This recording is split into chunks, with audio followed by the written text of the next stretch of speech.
आज मैं नल दमयंती की अमर प्रेम कहानी के बारे में बता रहा हूं, जो इस प्रकार है। निषेध देश में वीरसेन का पुत्र नल नाम के एक राजा थे। वह बहुत सुंदर और गुणवान थे। वे सभी तरह की अस्त्र विद्या में भी बहुत निपुण थे। उन्हें जुआ खेलने का भी थोड़ा शौक था। उन्हीं दिनों विदर्भ देश में भीमक नाम के एक राजा राज करते थे। वे भी नल के समान ही सर्वगुण संपन्न थे। उन्होंने दमन ऋषि को प्रसन्न करके उनके वरदान से 4 संतान प्राप्त की थी, 3 पुत्र और 1 कन्या। पुत्रों के नाम थे दान व दमन। पुत्री का नाम था दमयंती। दमयंती लक्ष्मी के समान रूपवंती थी, बड़ी बड़ी आंखें थी। उस समय देवताओं और यक्षों में कोई भी कन्या इतनी रूपवती नहीं थी। उन दिनों कितने ही लोग उस देश में आते और राजा नल से दमयंती के गुणों का बखान करते। एक दिन राजा नल ने अपने महल के बगीचे में कुछ हंसों को देखा। उन्होंने एक हंस को पकड़ लिया। हंस ने कहा, आप मुझे छोड़ दीजिए, तो हम लोग दमयंती के पास जाकर आपके गुणों का ऐसा वर्णन करेंगे कि वह आपको जरूर वर लेगी। वे सब हंस उड़कर राजकुमारी दमयंती के पास गए। दमयंती उन्हें देखकर बहुत खुश हुई। हंसों को पकड़ने के लिए दौड़ने लगी। दमयंती जिस हंस को पकड़ने के लिए दौड़ती, वही हंस बोल उठता, रानी दमयंती, निषद देश का एक नल नाम का राजा है। वह राजा बहुत सुंदर है। मनुष्यों में उसके समान सुंदर और कोई नहीं है। वह मानो साक्षात कामदेव स्वरूप है। यदि तुम उसकी पत्नी बन जाओ तो तुम्हारा जन्म और रूप दोनों सफल हो जाएंगे। वह अश्विनी कुमार के समान सुंदर है। मनुष्यों में उसके समान सुंदर और कोई नहीं है। जैसे तुम स्त्रियों में रत्न हो, वैसे ही नल पुरुषों को में भूषण है। तुम दोनों की जोड़ी बहुत सुंदर होगी। दमयंती ने कहा, हंस, तुम नल से भी ऐसी बात कहना। हंस ने लौटकर राजा नल को उनका संदेश सुनाया। दमयंती हंस के मुंह से राजा नल की कीर्ति सुनकर उनसे प्रेम करने लगी। उसकी आसक्ति इतनी बढ़ गई कि वह रात दिन उनका ही ध्यान करती रहती। शरीर धूमिल और दुबला हो गया। वे कमजोर सी दिखने लगी। सहेलियों ने दमयंती के मन का भाव जानकर राजा से निवेदन किया कि आपकी पुत्री अस्वस्थ हो गई है। राजा ने बहुत विचार किया और अंत में इस निर्णय पर पहुंचा कि मेरी पुत्री विवाह योग्य हो गई है। दमयंती के पिता ने सभी देशों के राजा को स्वयंवर के लिए निमंत्रण पत्र भेज दिया और सूचित कर दिया। सभी देश के राजा हाथी और घोड़ों के रथों से वहां पहुंचने लगे। नारद और पर्वत से भी सभी देवताओं को भी दमयंती के स्वयंवर का समाचार मिल गया। इंद्र और सभी लोकपाल भी अपने वाहनों सहित रवाना हुए। राजा नल को भी संदेश मिला तो वे भी दमयंती से स्वयंवर के लिए वहां पहुंचे। नल के रूप को देखकर भगवान इंद्र ने रास्ते में अपना विमान को खड़ा कर दिया और नीचे उतरकर कहा कि राजा नल, आप बहुत सत्यव्रती हैं, आप हम लोगों के दूत बन जाइए। नल ने प्रतिज्ञा कर ली और कहा कि करूंगा। फिर पूछा कि आप कौन हैं? तो इंद्र ने कहा, हम लोग देवता हैं, हम लोग दमयंती के लिए यहाँ आए हैं। आप हमारे दूत बनकर दमयंती के पास जाइए और कहिए कि इंद्र, वरुण, अग्नि और यम देवता तुम्हारे पास आकर तुमसे विवाह करना चाहते हैं। इनमें से तुम चाहो उस देवता को अपना पति स्वीकार कर लो। नल ने दोनों हाथ जोड़कर कहा कि देवराज, वहां आप लोगों का और मेरे जाने का एक ही प्रयोजन है, इसीलिए आप मुझे वहां दूत बनाकर भेजे, यह उचित नहीं है। जिसकी किसी स्त्री को पत्नी के रूप में पाने की इच्छा हो चुकी हो, वह भला उसको कैसे छोड़ सकता है और उसके पास जाकर ऐसी बात कही कैसे सकता है। आप लोग कृपया इस विषय में मुझे क्षमा कीजिए। देवताओं ने कहा, नल, तुम पहले हम लोगों से प्रतिज्ञा कर चुके हो कि मैं तुम्हारा काम करूंगा। अब प्रतिज्ञा मत तोड़ो, अविलंब वहां चले जाओ। नल ने कहा, राजमहल में निरंतर कड़ा पहरा रहता है, मैं कैसे जा सकूंगा और राजकुमारी से कैसे यह बात कह सकूंगा। इंद्र की आज्ञा से नल ने राजमहल में बिना रोक टोक के प्रवेश किया। दमयंती और उसकी सहेलियां भी उसे देखकर मुग्ध हो गई और लज्जित होकर कुछ बोल ना सकी। तुम देखने में बड़े सुंदर और निर्दोष जान पड़ते हो। पहले यहाँ आते समय द्वारपालों ने तुम्हें देखा क्यों नहीं? उसे तनिक भी चूक हो जाने पर मेरे पिता बहुत कड़ा दंड देते हैं। नल ने कहा, मैं नल हूं, लोकपालों का दूत बनकर तुम्हारे पास आया हूं। हे सुंदरी, ये देवता तुम्हारे साथ विवाह करना चाहते हैं। तुम इनमें से किसी एक देवता के साथ विवाह कर लो।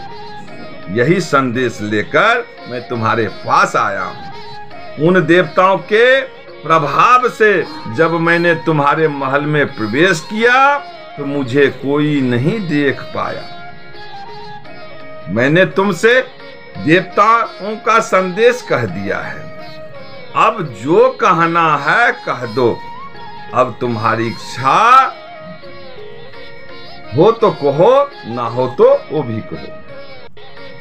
दमयंती ने बड़ी श्रद्धा के साथ देवताओं को प्रणाम करके मंद मुस्कान के साथ कहा, स्वामी, मैं तो आपको ही अपना सर्वस्व मानकर अपने आप को आपके चरणों में सौंपना चाहती हूं। जिस दिन से मैंने हंसों की बात सुनी तभी से मैं आपके लिए व्याकुल हूं।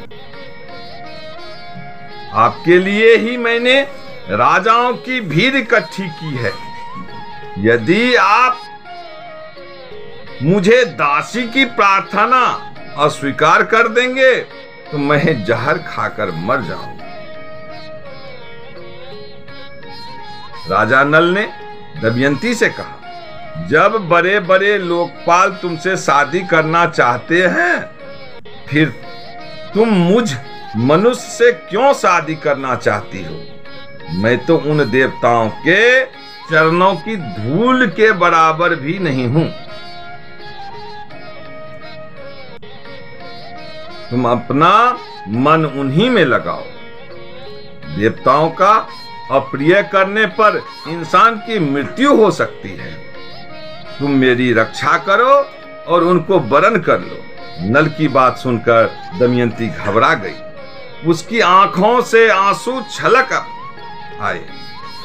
उस समय दमयंती का शरीर कांप रहा था, हाथ जोड़े हुए थे। उसने कहा, मैं आपको वचन देती हूं कि मैं आपको ही पति के रूप में वरण करूं। राजा नल ने कहा, अच्छा, तब तो तुम ऐसा ही करो, परंतु यह बतलाओ कि मैं यहां उनका दूत बनकर आया हूं। अगर इस समय मैं अपने स्वार्थ की बात करने लगूं तो यह कितनी बुरी बात है। मैं तो अपना स्वार्थ तभी बना सकता हूं जब वह धर्म के विरुद्ध ना हो। तब दमयंती ने गदगद कंठ से कहा, राजा, इसके लिए एक निर्दोष उपाय है। उसके अनुसार काम करने पे आपको दोष नहीं लगेगा। वह यह उपाय है कि आप सभी लोकपालों के साथ स्वयंवर मंडप में आए, मैं आपको वर लूंगी, तब आपको दोष भी नहीं लगेगा। देवताओं के पूछने पर उन्होंने कहा, मैं दमयंती के पास गया तो मुझे देखकर वे और उनकी सखियां सभी मुझ पर मोहित हो गई और आप लोगों के प्रस्ताव को उनके सामने रखने के बाद भी वे मुझे ही वरण करने पर तुली है।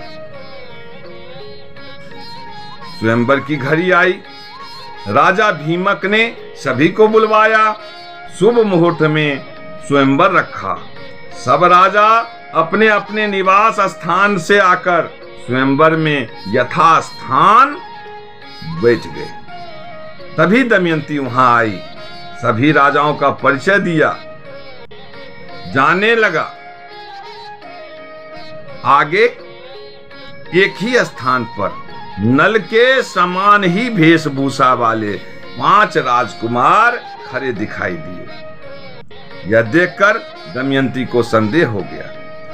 वह जिसकी ओर देखती उन्हें सिर्फ राजा नल ही दिखाई देते। इसीलिए विचार करने लगी कि मैं देवताओं को कैसे पहचानूं और ये राजा है यह कैसे जानूं।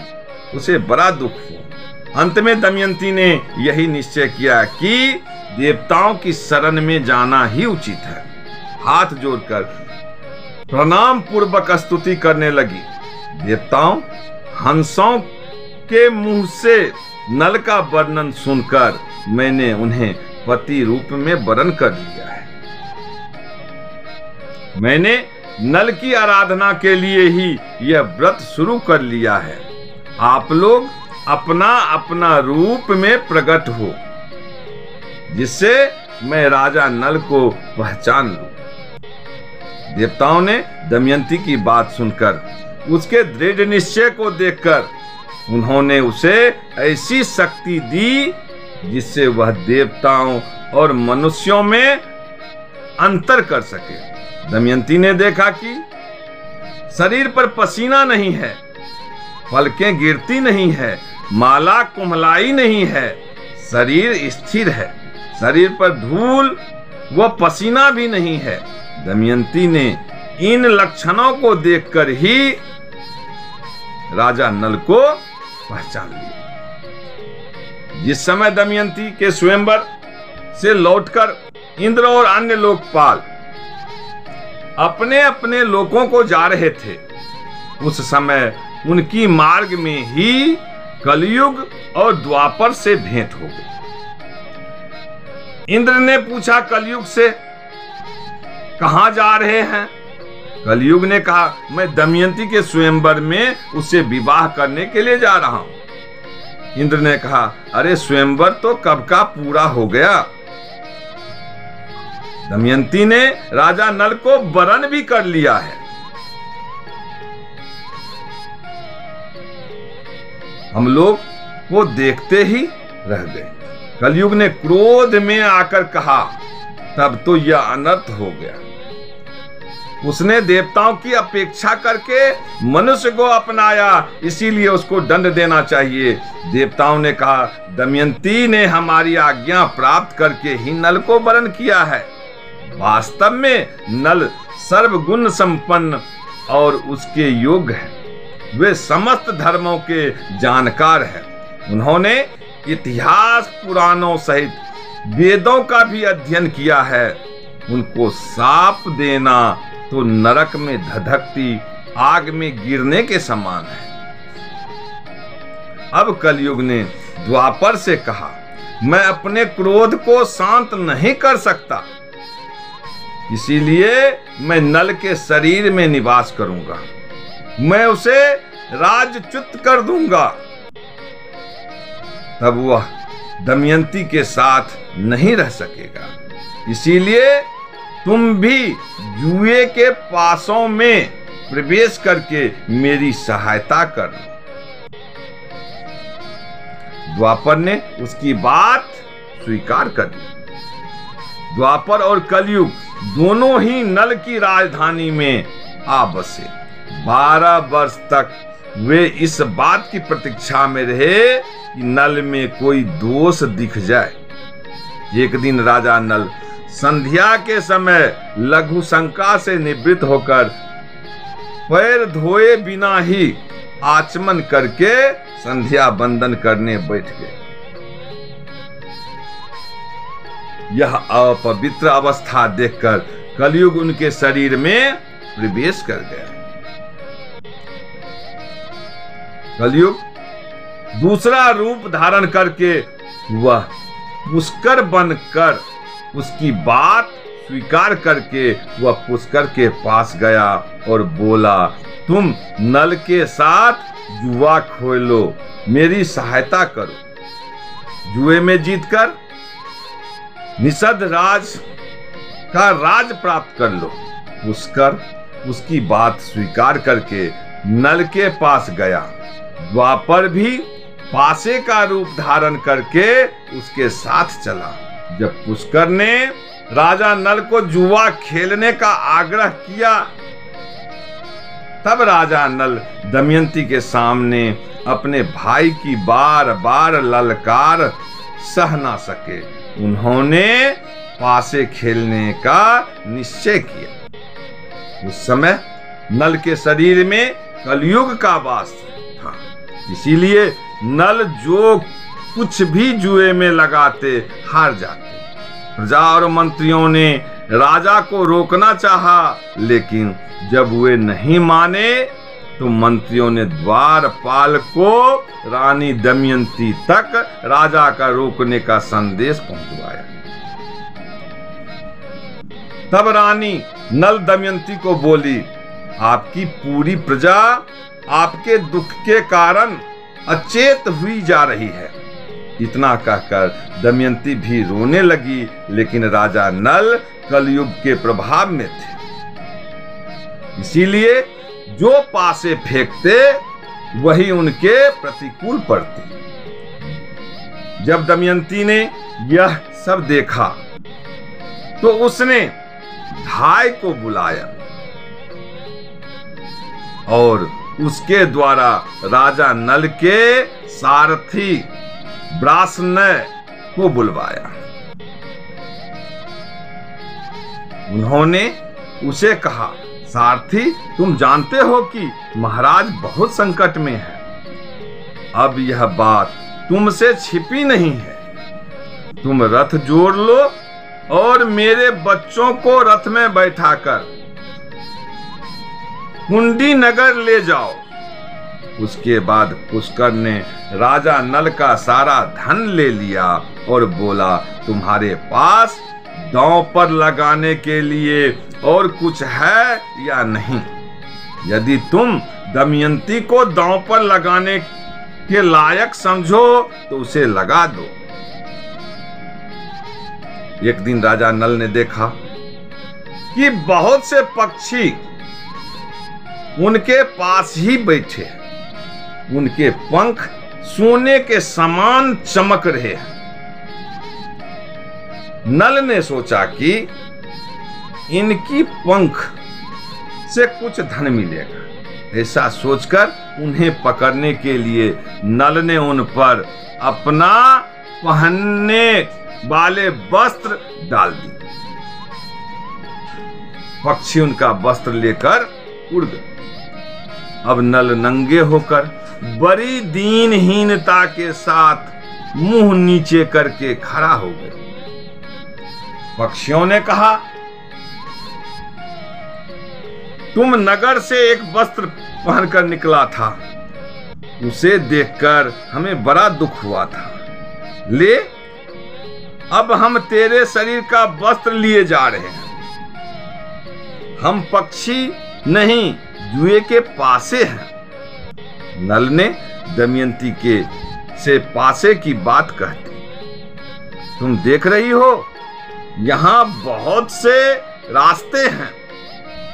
एक अवंती की ओर जाता, दूसरा पर्वत होकर दक्षिण देश को। सामने विंध्याचल पर्वत है। यह पयोसनी नदी समुद्र में मिलती है। सामने का रास्ता विदर्भ देश को जाता है। यह कौशल देश का मार्ग है। इस प्रकार राजा नल दुख और शोक से भरकर बड़ी ही सावधानी के साथ दमयंती को भिन्न भिन्न आश्रम मार्ग बताने लगे। दमयंती की आंखें आंसू से भर गई। दमयंती ने राजा नल से कहा, क्या आपको लगता है कि मैं आपको छोड़कर अकेली कहीं जा सकती हूं? मैं आपके साथ रहकर आपके दुख को दूर करूंगी। दुख के अवसरों पर पत्नी पुरुष के लिए औषधि के समान होता है। वह धैर्य देकर पति के दुख को कम करती है। उस समय नल के शरीर पर वस्त्र नहीं था। धरती पर बिछाने के लिए एक चटाई भी नहीं थी। शरीर पे धूल से लथपथ हो रहा था। भूख प्यास से परेशान राजा नल जमीन पर ही सो गए। दमयंती भी उसके साथ ये सारे दुख झेल रही थी। राजा नल भी जमीन पर ही सो गए। दमयंती के सो जाने पर राजा नल की नींद टूटी। सच्ची बात तो यह थी कि वे दुख और शोक की कारण सुख की नींद सो भी नहीं सकते थे। वे सोचने लगे कि दमयंती मुझसे बड़ा प्रेम करती है। प्रेम के कारण ही उसे इतना दुख झेलना पड़ रहा है। यदि मैं इसे छोड़कर चला जाऊं तो संभव है कि इसे सुख भी मिल जाए। अंत में राजा नल ने यही निश्चय किया कि इसे सुख मिल जाए। दमयंती सच्ची पतिव्रता थी। इसके सतीत्व का कोई भंग नहीं कर सकता। इस प्रकार त्यागने का निश्चय करके और सतीत्व की ओर से निश्चिंत होकर राजा नल ने यह विचार किया कि मैं नंगा हूं और दमयंती के शरीर पर भी केवल एक वस्त्र है। फिर भी इसके वस्त्रों में से आधा फाड़ लेना ही श्रेयस्कर है। इसीलिए फाड़ूं कैसे, शायद यह जाग जाए। राजा नल ने यह सोचकर दमयंती को धीरे से उठाकर उसके शरीर का आधा वस्त्र फाड़कर अपना शरीर ढक लिया। दमयंती नींद में थी। राजा नल उसे छोड़कर निकल पड़े। थोड़ी देर बाद वे शांत हुए और वे फिर धर्मशाला लौट आए। थोड़ी देर बाद जब राजा नल का हृदय शांत हुआ तब वे फिर धर्मशाला में इधर उधर घूमने लगे और सोचने लगे कि अब तक दमयंती पर्दे में ही रहती थी, इसे कोई छू भी नहीं सकता था। आज यह अनाथ के समान आधा वस्त्र पहने धूल में सो रही है। यह मेरे बिना दुखी होकर वन में कैसे रहेगी? मैं तुम्हें छोड़कर जा रहा हूं, सभी देवता तुम्हारी रक्षा करें। उस समय राजा नल का दिल दुख के मारे टुकड़े टुकड़े हुआ जा रहा था। शरीर में कलयुग का प्रवेश होने के कारण उनकी बुद्धि नष्ट हो गई थी, इसीलिए वे अपनी पत्नी को वन में अकेली छोड़कर वहां से चले गए। जब दमयंती की नींद टूटी तब उसने देखा कि राजा नल वहां नहीं है। यह देखकर वे चौंक गई और राजा नल को पुकारने लगी। जब दमयंती को राजा नल बहुत देर तक नहीं दिखाई पड़े तो वह विलाप करने लगी। वे भटकती हुई जंगल के बीच जा पहुंची। वहां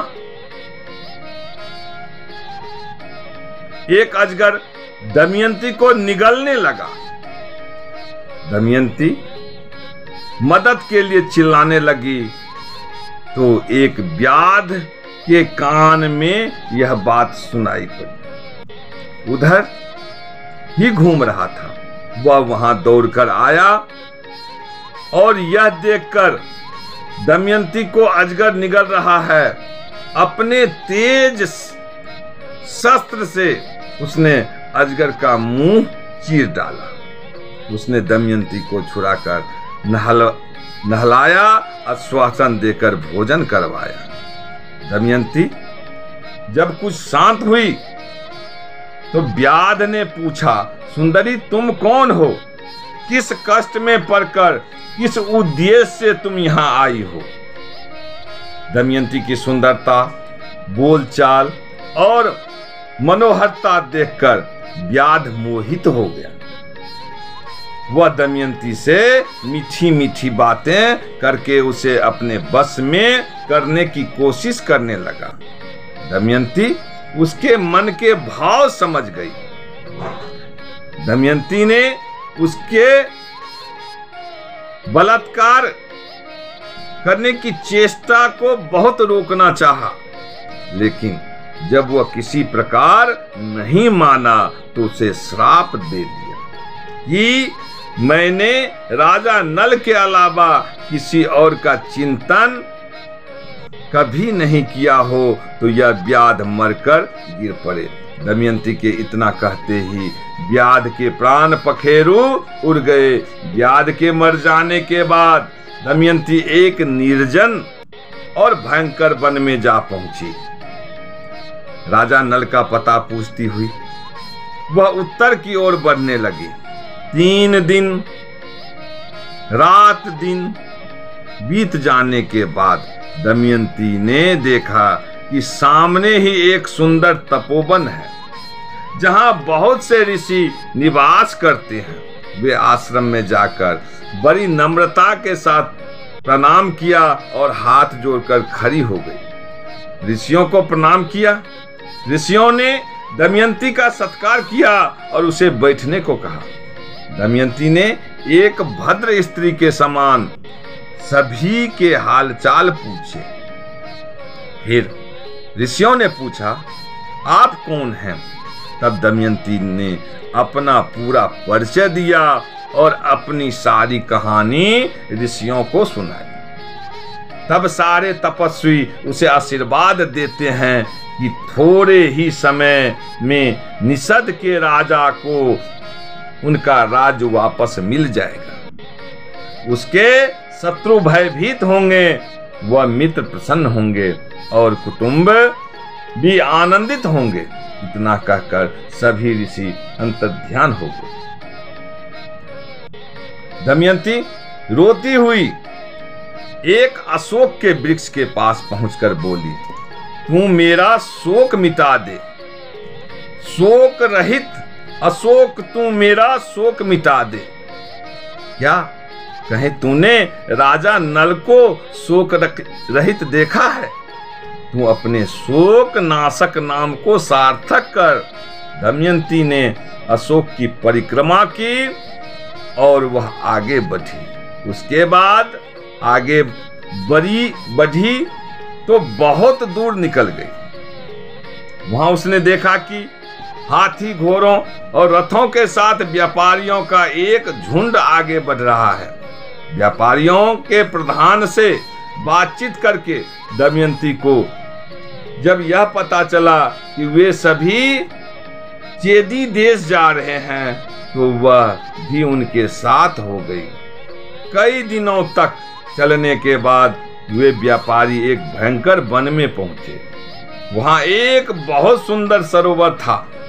लंबी यात्रा के कारण वे लोग थक चुके थे, इसीलिए उन लोगों ने वहीं पड़ाव डाल दिया। रात के समय जंगली हाथियों का झुंड आया। आवाज सुनकर दमयंती की नींद टूट गई।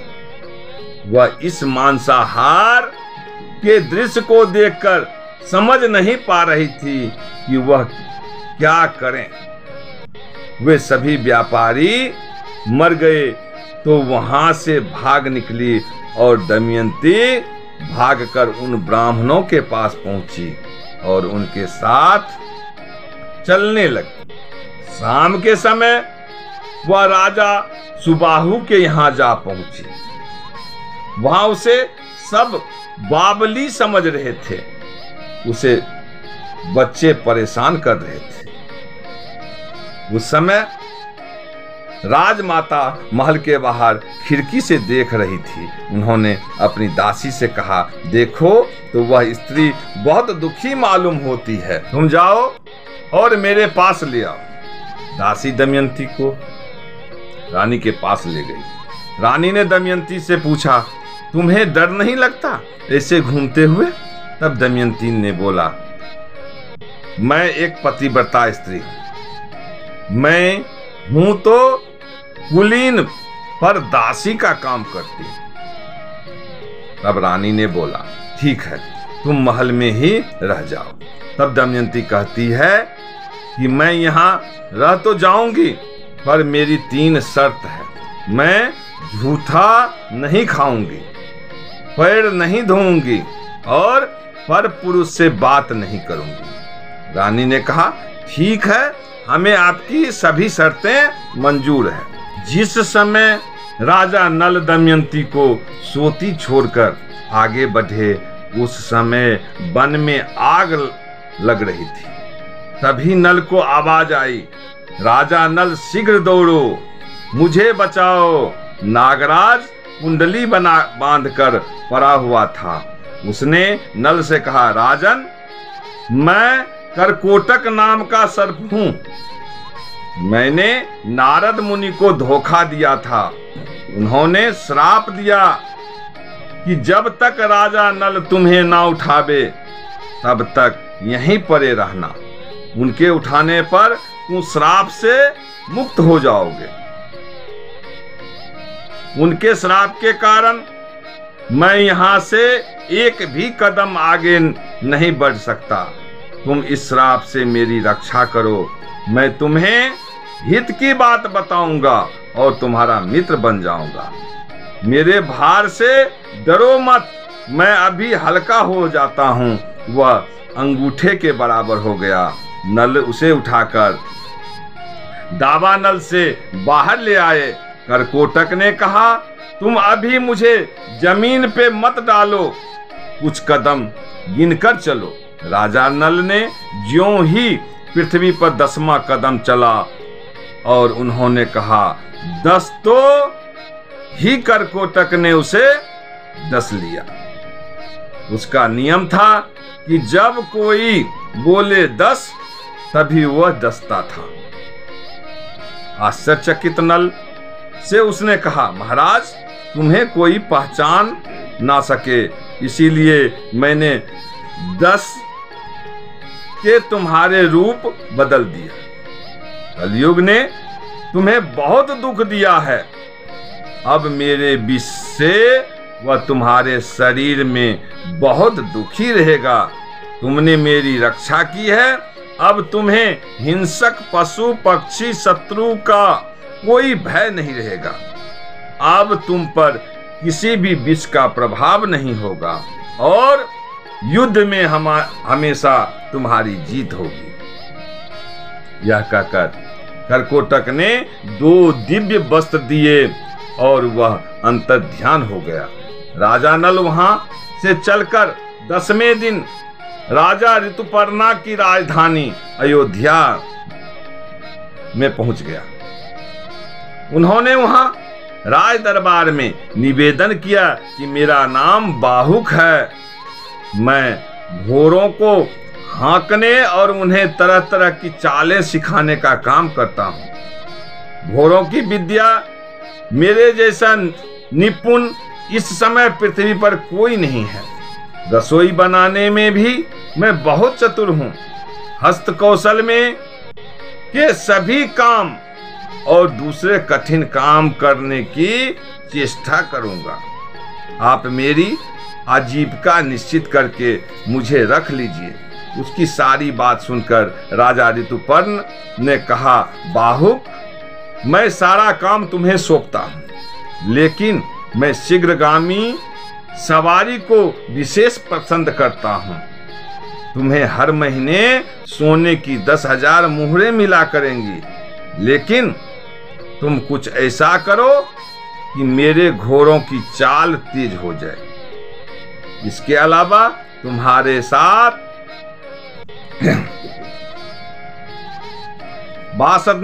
बासस्न मुनि और जीवल हमेशा उपस्थित रहे।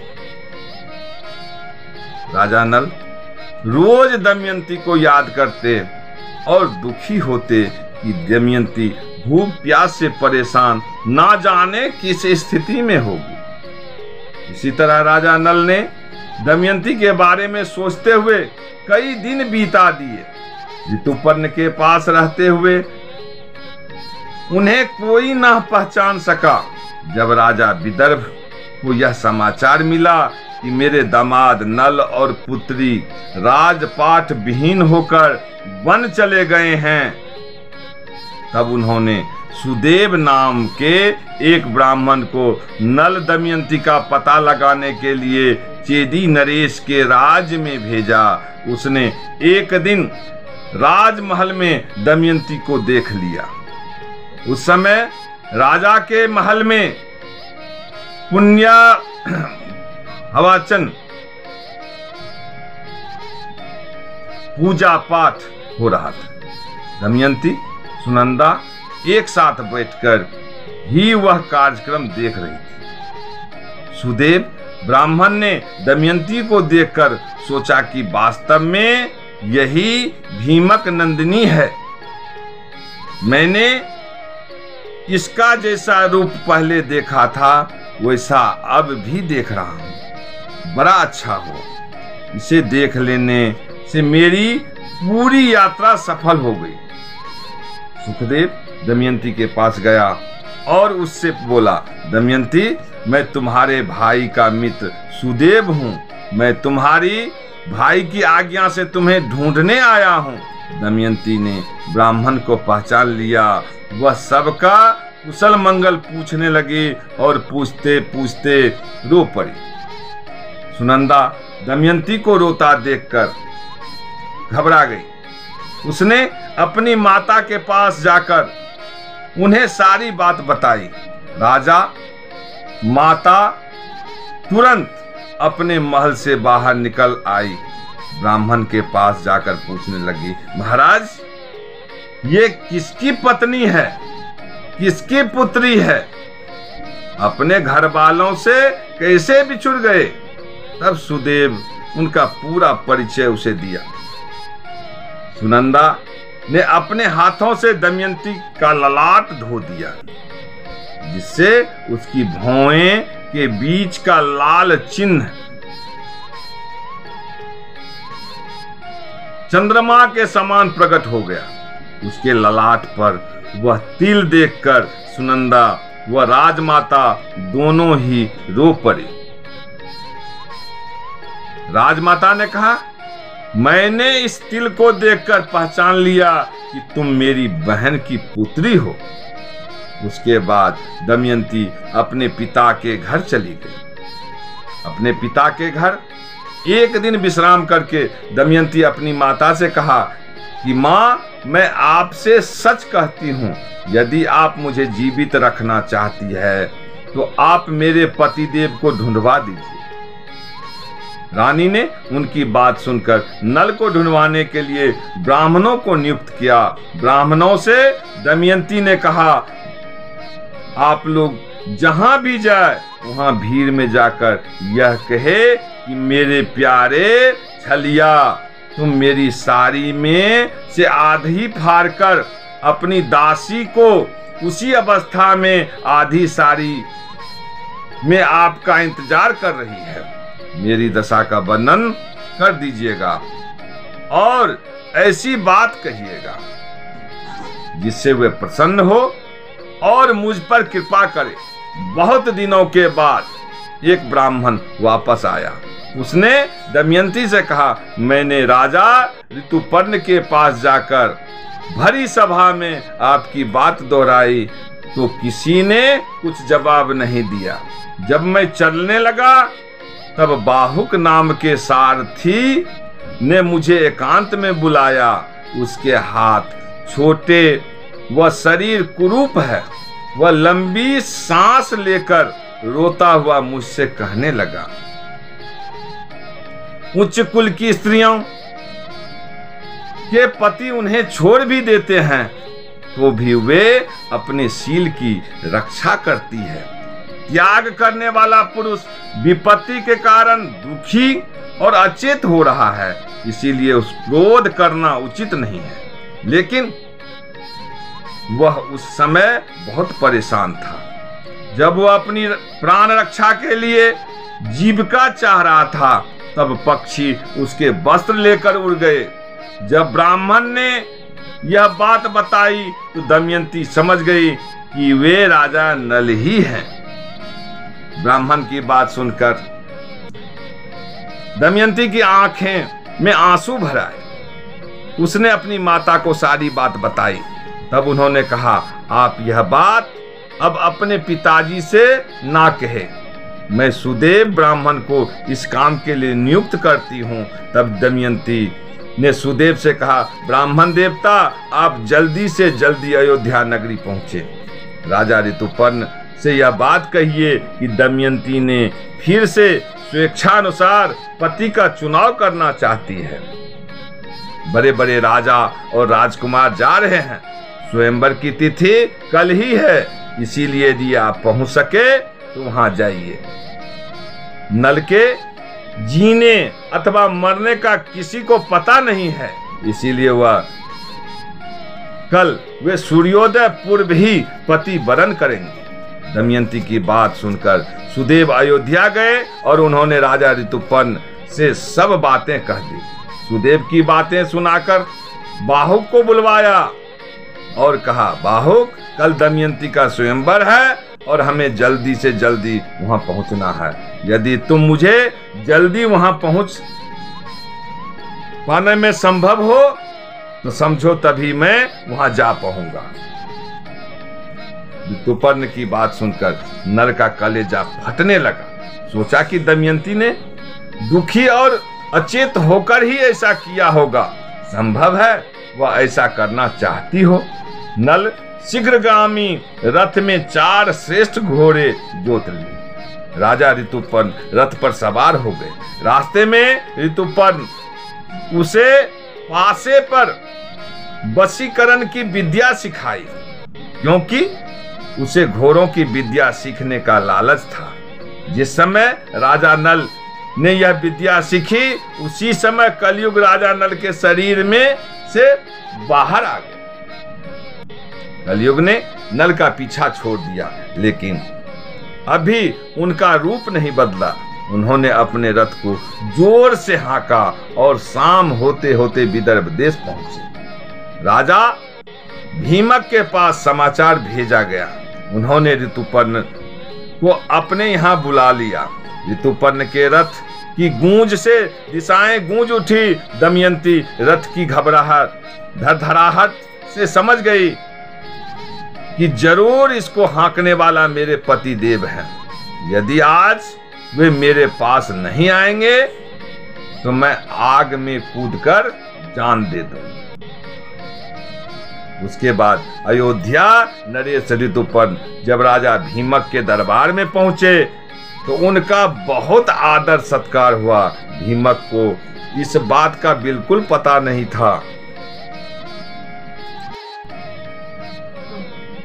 वे स्वयंवर का निमंत्रण पाकर यहाँ आए हैं। जब ऋतुपर्ण ने स्वयंवर की कोई तैयारी नहीं देखी तो उन्होंने स्वयंवर की बात दबा दी और कहा, मैं तो सिर्फ आपको प्रणाम करने चला आया।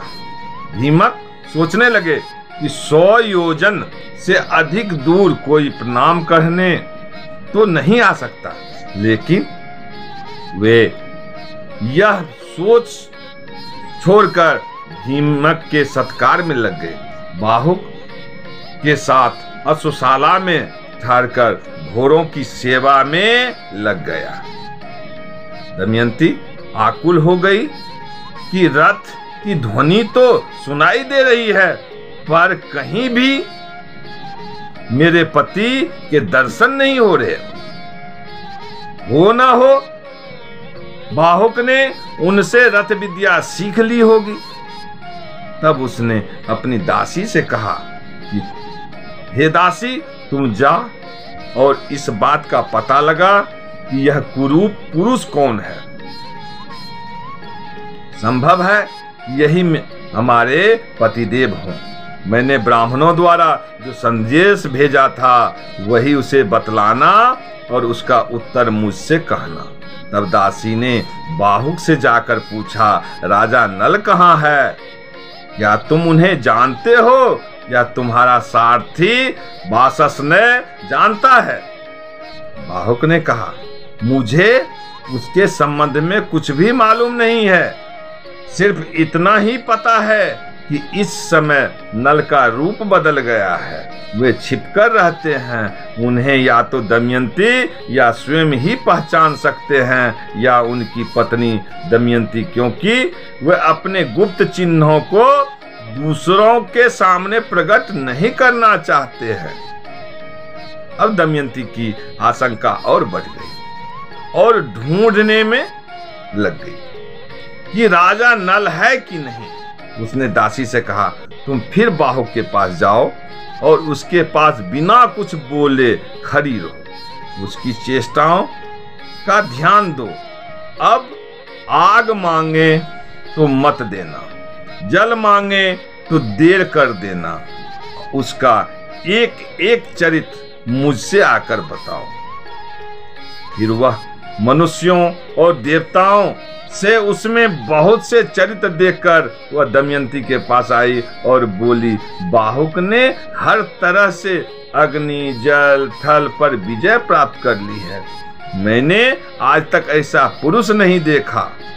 तब दमयंती को विश्वास हो जाता है कि वह बाहुक ही राजा नल है। अब दमयंती ने सारी बात अपनी माता को बताकर कहा कि मैं स्वयं उस बाहुक की परीक्षा लेना चाहती हूँ, इसीलिए आप बाहुक को मेरे महल में आने की आज्ञा दीजिए।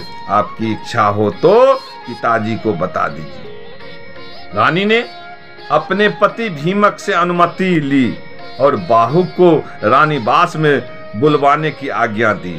दमयंती ने बाहुक के सामने फिर सारी बात दोहराई। तब दमयंती की आंखों से आंसू टपकते देखकर नल से रहा नहीं गया। नल ने कहा, मैंने तुम्हारे जानबूझकर नहीं छोड़ा,